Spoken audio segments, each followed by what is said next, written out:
दोबारा वही अनाउंसमेंट आ रही है, बार बार एक अनाउंसमेंट को करना पड़ रहा है क्योंकि वो वीडियोज़ इतनी चढ़ती हैं कि वो गुम हो जाती है। How to join us, how to join the free clinic.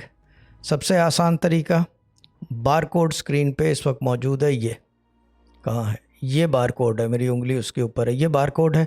Scan करें, ज्वाइन कर लें।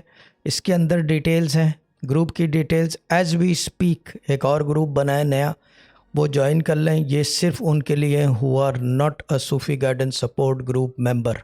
नए लोगों के लिए एक और रास्ता खोल दिया है। पहले एक रास्ता था वो भर रहे हैं, अब दूसरा रास्ता भर रहे हैं।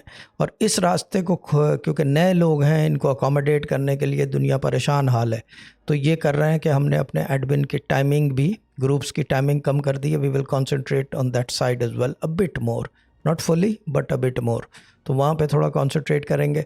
वो ग्रुप ज्वाइन कर लें and wait for your turn to be approved, या ये कि somebody contact you, line most probably will contact you, and that's as far as it goes। ये बार कोड स्कैन करें। ये वाला बार कोड कहाँ गया? ये this is the difficult part. ये वाला बार कोड स्कैन करें and wait for your turn to come. Believe me and trust me and mark my words, I am a man of my word, that somebody will contact you and connect you, and if after the screening you are eligible, you will be added to Sufi Guidance Free Clinic support group.